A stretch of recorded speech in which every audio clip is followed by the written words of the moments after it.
تو فرینڈس ہم تیار ہو گئے، آج چلنا ہے درگاہ شریف پر۔ تو آج ہم جائیں گے حضرت قطب الدین صاحب کی بارگاہ میں۔ تو فرینڈ ہم تیار ہیں تو آپ چلتے ہیں۔ میرا ایک دوست ہے جس کو ساتھ میں لینا ہے مجھے۔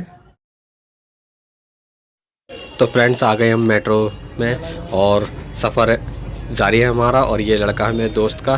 تو فرینڈ جب تک ہم سفر کر رہے ہیں حضرت قطب الدین صاحب کی بارگاہ میں پہنچنے تک، تو آپ کو ایک واقعہ جو مشہور واقعہ ہے حضرت قطب الدین شاہ کا، آپ کو وہ سناتے ہیں۔ آپ تب تک وہ سنیے۔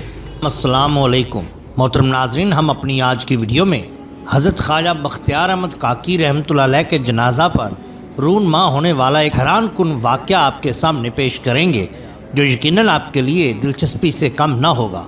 ناظرین کرام، حضرت خواجہ قطب الدین بختیار احمد کاکی رحمۃ اللہ علیہ چشتیہ خاندان کے ایک بہت بڑے کامل اور واصل درویش تھے۔ آپ کی موجودگی اور عظمت کا شہرہ نہ صرف ہند و پاکستان میں ہے، بلکہ سارا جہان آپ کے کمالات باطن اور درجات روحانی کا مداح اور معترف ہے۔ آپ کی نظر کو قدرت نے وہ کشش، جاذبیت اور اثر عطا فرمایا تھا کہ جس پر آپ کی ایک بار نظر پڑتی تھی ولی کامل بن جاتا تھا۔ ہزارہا فاسق و فاجر آپ کی ولیت سے سال متقی بن گئے۔ بے شمار صالحین آپ کی روحانی برکات سے بڑے بڑے درجوں پر پہنچ گئے۔ یقیناً حضرت قطب الدین بختیار احمد کاکی رحمۃ اللہ علیہ اللہ تعالیٰ کے چنے ہوئے نیک بندوں میں سے تھے۔ ان کا جب انتقال ہوا تو ان کی میت کو کفنا کر نماز جنازہ کے لیے میدان میں رکھا گیا۔ دور دور سے لوگ جنازہ کے لیے آئے ہوئے تھے۔ خلقت کا ازدحام تھا جو نماز جنازہ میں شریک تھا، لیکن نماز جنازہ پڑھانے کے لیے کوئی آگے نہ بڑھتا تھا، کیونکہ شیخ نے مرنے سے قبل یہ وصیت فرمائی تھی، میری نماز جنازہ وہ شخص پڑھائے گا جس نے کبھی نماز قضا نہ کی ہو، زندگی میں کبھی حرام کاری نہ کی ہو، نماز کا پابند ہی نہیں بلکہ باجماعت نماز کا پابند ہو، اور وہ بھی ایسا کہ تکبیر اولا اس کی نہ چھوٹی ہو، اور نماز عصر کی سنتیں اور اس کی کبھی قضا نہ ہوئی ہوں۔ یہ شرائط تھیں حضرت خواجہ قطب الدین بختیار احمد کاکی کی، نماز جنازہ پڑھانے والے امام کی۔ اجتماع عام میں ان شرائط کا اعلان کیا گیا۔ ایسی سخت شرائط کو سن کر کسی میں جرت نہ تھی کہ امامت کے لیے آگے بڑھتا۔ سنت اثر کی پابندی تو بڑے بڑے صاحبان ابا و بقا سے بھی نہ ہوتی تھی۔ ہر شخص ایک دوسرے کا منہ تک رہا تھا اور سوچ رہا تھا کہ دیکھیے کون ایسا خوش قسمت امامت کے فرائض سر انجام دیتا ہے۔ دیکھا کہ ایک شخص آگے بڑھ رہا ہے، آنکھوں سے موسلا دھار بارش کی طرح آنسو ٹپک رہے ہیں۔ دل کی کیا کیفیت اس کو اللہ ہی بہتر جانتا ہے۔ یہ درویش خدا مست امامت کے لیے کھڑا ہوا اور نماز جنازہ پڑھائی۔ نماز ختم ہوئی تو لوگوں نے پوچھا کہ ایسی کڑی شرائط پر پورا اترنے والا امام کون ہے؟ جواب ملا، شمس الدین التمش، سرزمین ہند کا بادشاہ بھی اور درویش وقت بھی۔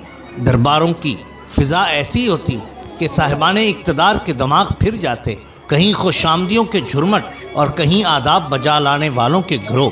اقتدار کے اس نشہ کو صرف اللہ والوں کی صحبت کی ترشی ہی اتار سکتی ہے۔ چنانچہ التمش ہفتے میں 2 بار حضرت خواجہ بختیار احمد کاکی کی خدمت میں حاضر ہوتا۔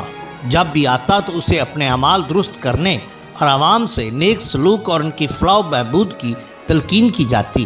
چنانچہ تاریخ کے رپورٹر بتاتے ہیں کہ وہ رات کو گدڑی پہن کر سارے شہر میں گھومتا، ڈھونڈ ڈھونڈ کر غریبوں اور محتاجوں تک پہنچتا اور اپنا آپ بتائے بغیر ان کی مدد کرتا۔ اگر کوئی پہچان لیتا تو اسے تاکید ہوتی کہ کسی سے اس کا ذکر نہ کرنا۔ نزہۃ الخواطر میں ہے کہ پورے دربار کو سفید لباس پہننے کا حکم تھا، جو کہ سادہ بھی ہو۔ کیا مجال کہ کوئی اپنے لباس اور دولت کی نمائش کرے۔ البتہ مظلوم کے لیے سرخ لباس کا حکم تھا کہ التمش کی فوری توجہ کا مستحق ہو۔ انصاف میں دیر اور طوالت کو وہ ظلم سمجھتا تھا، کیونکہ اس کا خیال تھا کہ عدل حاکم کی بنیادی خوبی ہے۔ جو حاکم عدل نہیں کرتا وہ کسی کام کا نہیں۔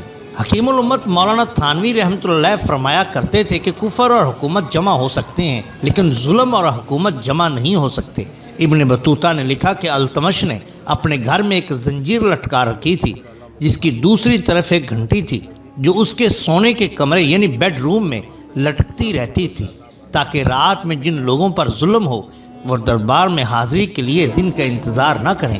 اس نے 26 سال حکومت کی۔ پہلے وہ غلام تھا اور پھر اپنی ذہانت سے دنیا کے عظیم ترین حکمرانوں میں اس کا شمار ہونے لگا۔ اللہ تعالیٰ نے سب کچھ دے رکھا تھا، لیکن سنت نبوی صلی اللہ علیہ وسلم کی پیروی میں وہ کم کھاتا اور کم سوتا تھا، خود کنویں سے پانی نکال کر وضو کرتا۔ آج کل کے جمہوری دور کے صدر اور وزیر اعظم ان جیسے بادشاہوں کی گرد پا کو بھی نہیں پہنچ سکتے، جن کے دور حکومت میں لوگ خود انہی کے ہاتھوں ظلم کی چکی میں پس رہے ہیں۔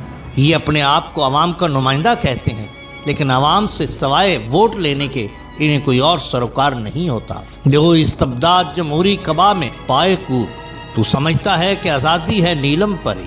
ناظرین اکرام، یہ شان ہوتی ہے اولیاء اللہ کی۔